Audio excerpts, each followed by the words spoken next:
Chapter का name है indices और प्रैक्टिस सेट 27 देख रहे हैं। 26 प्रैक्टिस सेट में हमने इंडाइसेस का बेसिक नॉलेज लिया था। क्लियर है? बेसिक नॉलेज में क्या देखा था कि समझो यहां पे एक नंबर है और उसके कॉर्नर पे एक ऊपर नंबर है। क्लियर है कि नहीं? तो ये 7 जो है वो बेस होता है। क्या था? बेस। और ये जो ऊपर का नंबर है उसको हम इंडेक्स पढ़ते हैं। ओके, इंडेक्स या पावर भी बोल सकते हो। क्लियर है? लेकिन आपको इस लेसन में इंडेक्स बोलना है। क्लियर? तो ये जो नंबर है वो बेस है जो नीचे रहेगा, और उसके ऊपर रहेगा वो होता है इंडेक्स। क्लियर है? और इसको रीड कैसे करना है? तो 7 raised to 2। ओके, जो भी ऊपर नंबर रहेगा, समझो यहां पे 4 रहता तो 7 raised to 4। क्लियर है? यहां पे 6 रहता तो 7 raised to 6। ये 3 बेसिक आपको पता होनी जरूरी। क्लियर है? इसको बोलेंगे बेस, इसको बोलेंगे इंडेक्स। और रीड कैसे करेंगे? 7 raised to 6। क्लियर है? आपको सिर्फ नंबर चेंज करना है और बाकी क्या बोलना है? Raise to. ये वर्ड जरूर याद रखो। क्लियर है? अभी हम लोग क्वेश्चन की तरफ देखते हैं। अभी प्रैक्टिस सेट 27 चल रहा है हमारा। तो यहां पे एक क्वेश्चन देख रहे हैं, सिंप्लीफाई। सिंप्लीफाई करना है इस क्वेश्चन को। ओके, क्या करेंगे? सिंप्लीफाई करेंगे। तो अभी यहां पे ध्यान दो, सिंप्लीफाई करते समय आपको पहले क्वेश्चन रीड करना है। 7 raised to 4 multiply by 7 raised to 2। Okay, यहां पे आपको जो 7 दिख रहा है ये बेस है। क्लियर है? यहां पे हम लोगों ने देखा कि नीचे जो नंबर रहेगा वो क्या होता है? हमारा बेस। ओके, ऊपर जो नंबर रहेगा उसको इंडेक्स बोलेंगे। ओके, देखो बेस जो दिख रहा है आपको 7 ये दोनों का सेम रहेगा, सेम है। और हर क्वेश्चन में वो सेम रहने वाला है बेस। मतलब यहां पे जो बेस रहेगा, बेस का नंबर रहेगा, वही नंबर यहां पे भी रहेगा, लेकिन इंडेक्स का नंबर चेंज हो सकता है। क्लियर है? तो इस क्वेश्चन में हमें जो बेस रहेगा, आप पहले बेस को देखोगे, बेस जो रहेगा वो सेम टू सेम है। तो आप इज इक्वल टू की साइन स्टार्टिंग में लगाओगे आंसर लिखने से पहले, और बेस को एक बार में ही लिखोगे। 2 बार लिखने की जरूरत नहीं है क्योंकि सेम है ना। तो क्या करोगे? एक बार लिखो। समझ में आया? और फिर हमें जो सिंप्लीफाई करने बोला है, वो क्या करने बोला है? सिंप्लीफाई में मल्टीप्लाई करने बोला है क्या, एडिशन करने बोला है क्या, या डिवाइड करने बोला है क्या, वो साइन से पता करेंगे। तो इस साइन, तो ये साइन तो आपको सबको पता है, ये साइन होती है मल्टीप्लाई की। तो इस क्वेश्चन में हमें मल्टीप्लाई करना। क्या करना है? मल्टीप्लाई करना। तो मल्टीप्लाई में आपको क्या करना होता है? ऊपर के जो इंडेक्स है दोनों की, 4 और एक है 2, उनको मल्टीप्लाई रहेगा तो प्लस करना है। क्या करना है? प्लस करना। किसको प्लस करना है? इंडेक्स को। बेस को कुछ भी नहीं करना है, बेस को सिर्फ एक बार लिखना है, same as it is copy करना है। और सिर्फ जो इंडेक्स रहेंगे, जैसे कि यहां पे इंडेक्स है 4 और दूसरा इंडेक्स क्या है 2, उनको क्या करेंगे? प्लस करेंगे। ऊपर ही प्लस करेंगे, जैसे इंडेक्स की जगह होती है वैसे ही यहां पे उसके ऊपर ही लिख के उनको प्लस करेंगे। समझ में आया आपको? हाँ, मल्टीप्लाई रहेगा तो आपको क्या करना है? प्लस करना है। जब आप सिंप्लीफाई करते समय मल्टीप्लाई कर रहे हो तो आपको प्लस करना है। क्लियर है? फिर हमें नेक्स्ट स्टेप में प्लस करके जो भी काउंटिंग आएगी, प्लस तो आता है आपको करने नॉर्मल नंबर का, तो 4 और 2 को प्लस करोगे तो आपको मिलेगा 6। क्लियर है? और यही आपका फाइनल आंसर। इसको बोलते हैं सिंप्लीफाई करना। समझ में आया? अभी इस प्रैक्टिस सेट में हम सिंप्लीफाई में क्या करने जा रहे हैं? मल्टीप्लाई कर। ओके, तो मल्टीप्लाई करते समय आपको इंडेक्स का क्या करना है वो याद रखो, इंडेक्स का प्लस करना है। समझ में आया? तो ये हो गया क्वेश्चन नंबर 1। समझ में आया? सेकेंड क्वेश्चन में आपको और अच्छी तरह से समझ में आए। अभी यहां पे क्वेश्चन नंबर 2 देखते हैं। Okay, listen. Question number 2, -11 raised to 5 into minus 11 raise to 2। Okay, ये हम लोगों ने क्वेश्चन रीड की। क्वेश्चन में बेस देखना है, बेस सेम रहेगा दोनों जगह पे। -11 है तो इधर भी क्या है, -11 ही होगा। ठीक है, तो उसको हमें वन टाइम लिखना है, -11। क्लियर है? और नहीं तो कुछ गलती कर सकते हो आप, क्या करते हो, -11 को मल्टीप्लाई करोगे, रॉन्ग। समझ में आ रहा है? आपको याद रखना है, सिंप्लीफाई करने बोला है, मल्टीप्लाई की साइन दिख रही है बीच में, तो इनटू नहीं करना है, मल्टीप्लाई नहीं करना है, आपको उस बेस को एक बार कॉपी करना है और इंडेक्स को क्या करना है, प्लस करना है। तो इंडेक्स क्या है, 5 है, दूसरा इंडेक्स क्या है, 2 है, तो उनको प्लस करेंगे। समझ में आया? मल्टीप्लाई में हमें एक चीज आपको बार बार मैं बता रहा हूं, मल्टीप्लाई होगा तो प्लस करना है इंडेक्स का। डन। तो फिर हमें मिलेगा -11 का क्या मिलेगा, पावर मतलब ये इंडेक्स। ओके, क्या मिलेगा, 7। ओके, क्या मिल गया आंसर हमें, 7। अभी में -11 है इसलिए इसको ब्रैकेट डालो, माइनस में नंबर है ना इसलिए उसको ब्रैकेट में डाला। ओके, तो ये आपको करना है। 2 स्टेप ही है इस क्वेश्चन के आंसर, 2 स्टेप में ये खत्म। ठीक है, क्वेश्चन नंबर 3 देखते हैं इसमें से। अभी यहां पे क्वेश्चन 6/7 आया है, मतलब ये फ्रैक्शन में नंबर दी, क्योंकि अभी 2 सिंपल, पहला तो पॉजिटिव नंबर थे, फिर निगेटिव नंबर का आया, अभी और थोड़ा डराने के लिए तुम लोगों को फ्रैक्शन में नंबर डाला, लेकिन इसमें डरने की कोई बात नहीं है। आप फ्रैक्शन में हो या कुछ भी हो, आपको सिर्फ इंडेक्स के ऊपर ध्यान देना है, उनको ही प्लस करना है, और इंडेक्स कितने स्मॉल नंबर है तो उनको प्लस करना बहुत आसान है।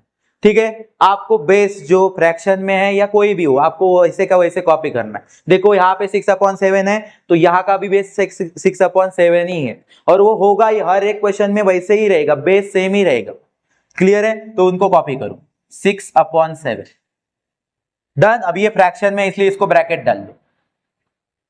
ओके, और इसके इंडेक्स को देखो, ब्रैकेट के बाहर इनके इंडेक्स दिख रहे हैं हमें, एक का है 3, एक का है 5, तो उनको क्या करेंगे, हम सिर्फ प्लस करेंगे। समझ में आया? देखो, नंबर के ऐसे ऊपर नहीं लिखना है, नंबर के कॉर्नर्स में, ऊपर में ही लिखना है, लेकिन कहां पे, कॉर्नर में। क्लियर है? कुछ क्या कर देते हैं, जैसे कि 6/7 है तो ऊपर लिखना है, मतलब इधर, गलत। ये सही है क्या?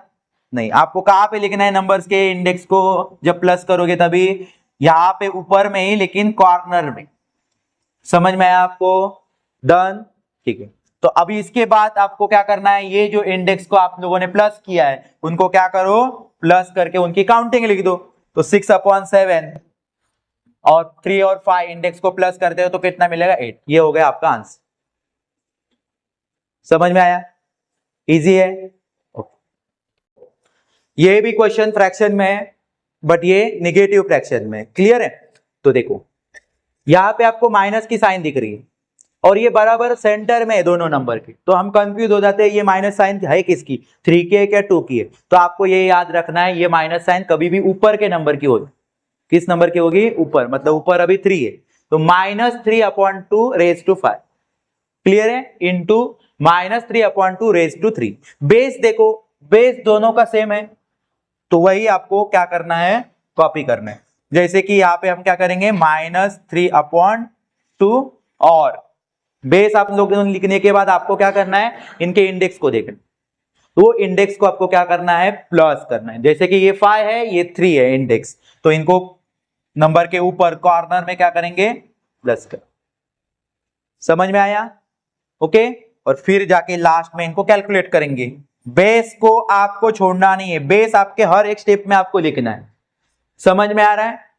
ठीक है, तो आपको क्या मिलेगा इसका आंसर, 8। समझ में आया? हाँ। अभी मैंने इससे पहले आप एक बॉक्स में एक फॉर्मूला लिखा है, ये फॉर्मूला इन क्वेश्चन को करने का तरीका बताता है। समझ में आ रहा है? फॉर्मूला में आपको नंबर नहीं दिख रहा है, फॉर्मूला में सारे नंबर, अभी नंबर क्या वहां पे उनको थोड़ी पता है, हर एक क्वेश्चन में नंबर चेंज हो रहे हैं ना, इसलिए उन्होंने फॉर्मूला में अल्फाबेट डाल के रखे। ठीक है, अब ये ए और ये बेस है। हाँ, तो अभी बेस में ए की जगह पे कोई नंबर आ सकते हैं, हर एक टाइम आपका नंबर चेंज हो रहा है। समझ में आ रहा है कि नहीं? और ये यम और यन मतलब क्या है, इंडेक्स है। क्लियर है। तो फिर बेस को देखो एक बार लिखा ए को, और इंडेक्स को क्या किया गया है, प्लस किया गया। तो आपको अगर फॉर्मूला में नहीं तो ये सिंपल सा तरीका तो आपको समझ में आया हो। लेकिन आपके स्कूल में अगर क्या करेंगे, इसमें जो भी क्वेश्चन में आपको आप 2 मार्क्स के लिए क्वेश्चन आ गया, तो आपको क्या करना है, यहां पे जो आप कर रहे हो कि -3/2 5+3, ये आपने किसके प्रूफ पे किया, ये आपके लिए क्या आपको पहले नॉलेज था, तो आपको क्या पता था, फॉर्मूला पता था, इसलिए आप लोगों ने ये तरीके से किया है।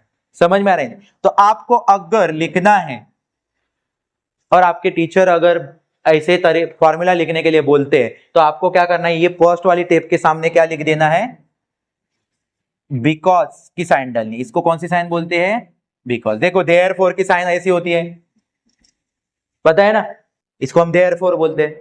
और ये उल्टा से देयरफॉर के उल्टा जो साइन रहता है उसको बिकॉज बोलते। तो ये आपने क्यों लिखा, बिकॉज हमें क्या पता था, फॉर्मूला पता था। क्या पता था, तो फॉर्मूला पता था इसलिए हम लोगों ने लिखा। ये उसका कहना है, समझ। ये जरूरी नहीं है, लेकिन आपके टीचर अगर इसको देखना चाहते, ये लिखने के लिए आपको कोई डिफिकल्टी है क्या, फॉर्मूला बहुत डिफिकल्ट है क्या, नहीं तो एक आप लिखो ना, एक प्रेजेंटेबल लगेगा और आपके टीचर एक भी मार्क्स काट नहीं पाएंगे, सभी पूरे के पूरे मार्क्स लेंगे। समझ में आया। तो ये फॉर्मूला सिर्फ ऐड करो चाहिए। समझ में आया। ये साइन कौन सी है, बिकॉज की साइन है, वो याद रखो। बिकॉज ये स्टेप किसके थ्रू लिखा हमने, तो हमें फॉर्मूला पता था इसलिए लिखा। समझ में आया, ये उसका मीनिंग है। ओके, नेक्स्ट क्वेश्चन देखते हैं। देखो question number 5, a⁻16 into a⁻7। देखो इसके पहले जो 4 क्वेश्चन थे उसमें बेस की जगह पे नंबर आया था, और यहां पे अभी बेस की जगह पे अल्फाबेट आया।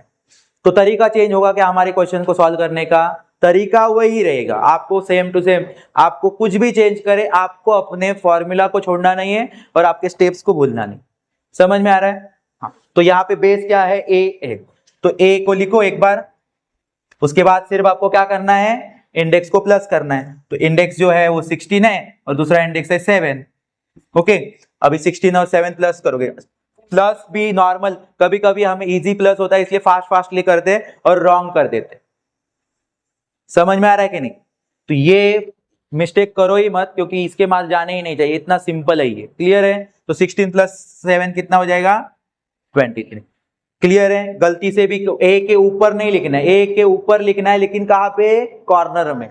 समझ में आ रहा है। तो ये हो गया आपका फाइनल आंसर। आपको एक स्टेप ऐड करने बोला है, फॉर्मूला आपको ऐड करने बोला है मैंने, तो वो आप फॉर्मूला लर्न करके रखो। लर्न करने के लिए भी क्या डिफिकल्ट लग नहीं रहा है, वो आपको क्या करना है, ये लिखना। समझ में आ रहा है। लेकिन फॉर्मूला लिखते समय बिकॉज की साइन जरूर लगा। ओके, ये हो गया आपका आंसर। तो अभी इसके एक भी मार्क्स आपके कट नहीं हो, ये फॉर्मूला भी आपने लिख दिया। डन। ओके, लास्ट क्वेश्चन बचा है इस प्रैक्टिस सेट का। देखो प्रैक्टिस सेट भी जल्दी खत्म हो गया क्योंकि बहुत इजी था। अभी देखो क्वेश्चन रीड करते हैं पहले। आपको ये इंडाइसेस आप पहले रीड करने आना चाहिए। पता है ना कैसे रीड करते हैं, p/5⁻³ इंटू p/5⁻7। क्लियर है। ऑब्जेक्टिव टाइप में आपको लिखने के लिए बोल सकते कि कैसे रीड करेंगे वो लिखो, तो आपको लिखने आना चाहिए, तो ऑब्जेक्टिव में 1 मार्क्स आपको मिल सकता है उसका। ओके, तो अभी यहाँ पे देखो आपको बेस देखना है, बेस सेम ही रहेगा, उसको एक बार लिखो। आपका क्वेश्चन जो रहेगा ना, हर एक क्वेश्चन में आप देखोगे बेस कभी भी चेंज नहीं होगा, बेस सेम टू सेम रहेगा। क्लियर है। अगर बेस चेंज रहेगा तो क्वेश्चन पेपर में कोई प्रिंटिंग मिस्टेक हो गई होगी, तो आप वहां पे बताओ कि अभी बेस चेंज हो गया है, मिस्टेक हो गई है क्वेश्चन। क्लियर है। सो p/5, और हमें क्या करना है, ब्रैकेट दो क्योंकि फ्रैक्शन में नंबर है इसलिए, और इन इंडेक्स को क्या करो, प्लस। मल्टीप्लाई की साइन देखिए, आपके दिमाग में पहले ही आना चाहिए इंडेक्स को मुझे प्लस करना। क्लियर है। तो क्या करेंगे, 3 और +7, तो क्या आएगा, p/5 का +10, क्या आएगा 10। 7 और 3 कितने होते मिला के, 10 हो गया। यहां पे क्या करो, फॉर्मूला लिख दो। बिकॉज हम लोगों ने ये स्टेप किसके थ्रू लिखी है, बिकॉज हमें क्या पता था, फॉर्मूला पर पता था।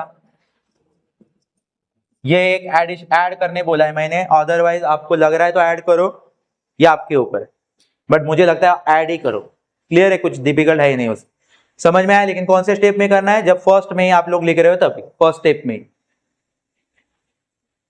ओके, इस तरह से हमारा प्रॉब्लम सेट 27 कंप्लीट होता है, जो कि बहुत ही इजी है। इसके जो क्वेश्चन रहेंगे उसमें 1 मार्क्स के लिए आपको क्वेश्चन पूछा जाएगा या तो 2 मार्क्स की। ओके।